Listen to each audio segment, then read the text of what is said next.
Chandelier light cast a warm glow across the marble floor of our penthouse, but nothing could warm the chill that had settled between us.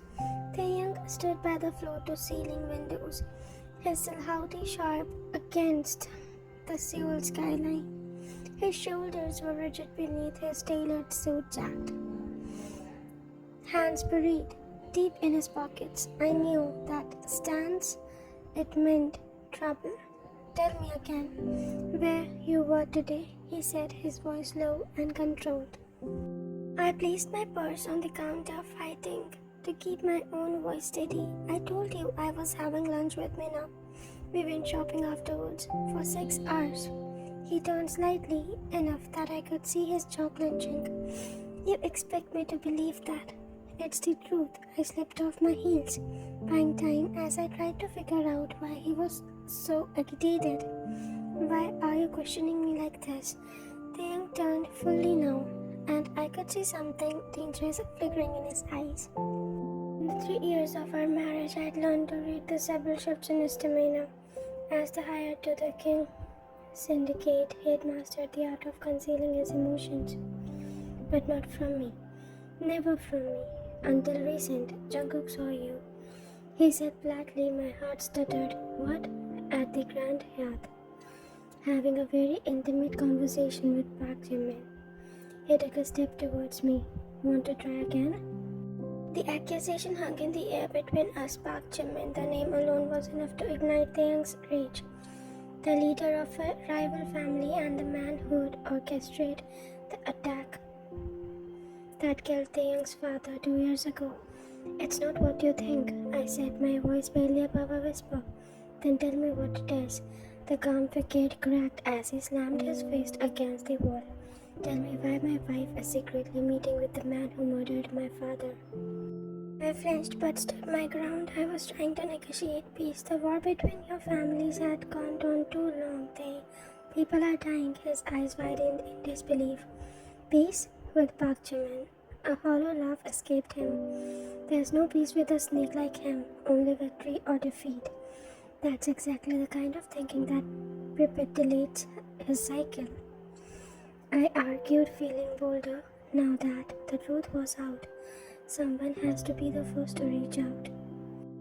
And you thought that should be you. His voice was dangerously quiet now. My wife going behind my back to beat with my sworn enemy. I did it for us, I insisted. For our future, for the family we want to build someday. How can we raise children with this world you have created, where every day might be their last? Something dark flashed across his face. The worlds I've created. I was born into this life, just like my father before me. I didn't choose it. But you chose it to continue it. I countered every day with every decision you make. You chose violence over peace. The young moved closer, his eyes never leaving mine. You knew who I was when you married me. I knew who you were. I agreed. But I also saw who you could be, someone better than your father, someone who could change things. His laugh was bitter, and you thought you could change me. Reform the big bad wolf. No, I shook my head. I thought you wanted to change. I thought underneath all this. I gestured around our luxurious penthouse. You wanted something more meaningful than power. What I want, he said, his voice dropping to a dangerous whisper, is loyalty from my men, from my associates, and especially from my wife. Loyalty. I felt anger rising within me. Think I've stood by you through every single thing. I've passed your homes, lied to the police, welcomed killers into our homes because they were your brothers. I've sacrificed my own career, my own identity to be your wife, and the one time I tried to do something to help us build a real future, you call me disloyal. You went to Park Jimin, he wrote, and I couldn't help but step back. The man has my father's blood on his hands. How could you possibly think I could see that as an anything but betrayal? Because I'm trying to end the bloodshed before it claims you do. I shouted back, tears sticking my eyes. you think I don't lie awake at night, terrified that you won't come home? That the next body they pull from the Han River will be yours. So this was all about your peace of mind, he scoffed. Poor little rich girl can't handle the stress of being a crime lord's wife. The words stung like a physical blow. That's not fair. No, what's not fair is finding out from my lieutenant that my wife is causing up to my enemy. He ran a hand through his dark hair, a gesture of frustration I knew well. What did you tell him about our operations? Our security, our home? Nothing. I would never. How can I believe that? He cut me off. How can I believe anything you say now? I felt tears spilling over. Because I love you. Because everything I've done for us. Love? He laughed again. Resigned, hollow, and pained. Is that what you call this? Yes, I said firmly, stepping closer to him, reaching for his hand. Love means wanting what best for you is, even when you can't say it yourself. He jerked away from my touch. Don't pretend this was about me. I want a normal life. I'd picket fence. Children who don't know their father carries a gun. Is that so wrong? I whispered. It's a fantasy. He snapped. One I can't give you. This is who I am. This is my legacy. It doesn't have to be, I insisted. Jimin is willing to talk, to negotiate territory in the bloodshed. The young's eyes narrowed. Jimin now, I said, already on a first name basis with my father's killer. I realized my mistake too late. The young, please. Did you sleep with him too? He asked, suddenly his voice eagerly calm. The question hit me like a physical blow. What? No, how could you even ask that? How could I not? He countered. My wife who has been lying to me for God knows how long, meeting secretly with a man who wants me dead. What conclusion would you draw? I would trust the person I married, I said, my voice trembling with hurt and rage. The person who has never given me the reason to doubt their fidelity or their love. Trust has to be earned, he said coldly, and you would just have shattered whatever trust I had in you. That's not fair, I repeated, feeling desperate. Now, I made one mistake. One mistake, he laughed again, the sound like broken glass.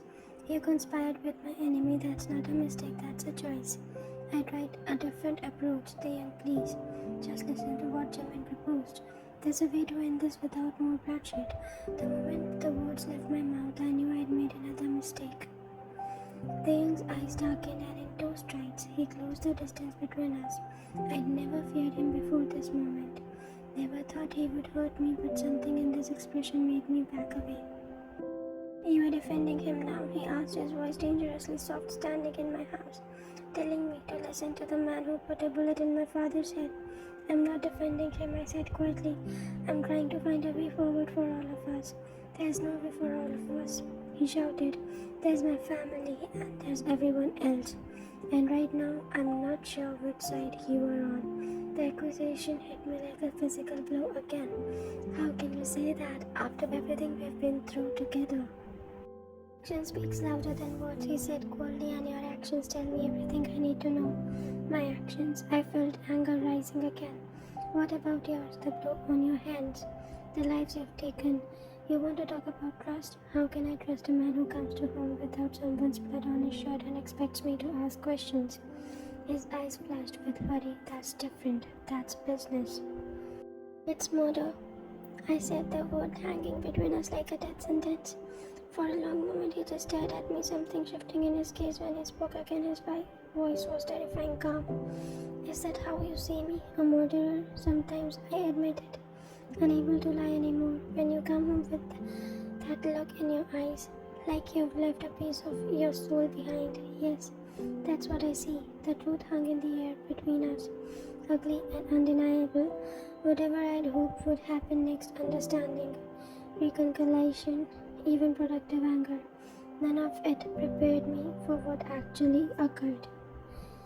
The young's hand moved so fast I barely saw it coming. The sting of his palm against my cheek was sharp and shocking. The force of it sending me stumble back against the counter. For a moment time seemed to stop. The burning imprint of his hand on my face was nothing compared to the crushing pain in my chest. My husband hit me. The young himself seemed frozen in shock, staring at his hand as if it belonged to someone else. His eyes, when they met mine, were wide with horror. When he whispered, reaching towards me, I flinched away violently, knocking a crystal vase to the floor. It shattered, the sound breaking whatever spell had fall over us. "Don't touch me," I said, my voice barely recognizable even to myself. "I didn't mean," he began, but I cut him off. "Get out," I whispered. "One, please, get out," I screamed, grabbing the nearest object, a heavy crystal paperweight, and hurling it at him. He tugged it and crashed it into the wall behind him, leaving a dent in the glass door. For a long time we stared at each other across the wreckage of our living room, across the wreckage of our marriage. Then without another word the young turned and walked out, closing the door quietly behind him. The moment he was gone, my legs gave out. I slid to the floor amid the broken crystal, feeling something sharp slice into my palm. Blood built up bright red against my skin, but I barely noticed the pain. All I could feel was the shattering inside me, breaking so profound that I wasn't sure I would ever be whole again. My husband, the man I had loved more than my life itself, despite knowing exactly who and what he was, had struck me in anger. The one line he had promised him never to cross, no matter what, how heated our argument became. As I sat there on the cold marble floor, blood dripping from my palm onto a white dress, I knew with absolute certainty that nothing would ever be the same again. 3 days passed in a blur of sleepless nights and tearful mornings. Thang had not returned to the penthouse, though his men maintained their vigilant post outside our building. He had caught a glimpse of Jungkook, his most trusted lieutenant. In the lobby, he had made brief eye contact, but didn't approach me. I wondered what Thang had told him about our fight. My cheek no longer showed signs of slap, but my hands were bandaged from the deep cut I had received from the shattered vase. I cleaned and rested myself, unwilling to seek medical attention and answer questions about how it happened. The physical pain was nothing compared to the hollow ache in my chest. On the fourth morning, I made a decision I couldn't stay here, surrounded by reminders of the young and the life we had built together. Every corner of the penthouse held memories that now felt tainted.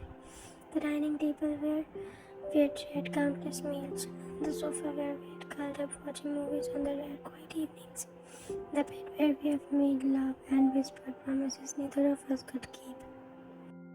I packed a single suitcase with essential clothes, toiletries, my passport, and the emergency cash I kept hidden in a hollowed-out book. Thang didn't know about that particular hiding spot, which now seemed like foresight rather than secrecy. As I zipped up the suitcase closed, my phone buzzed with an incoming text. I'd been ignoring all communications for days, but something made me glance at the screen.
you.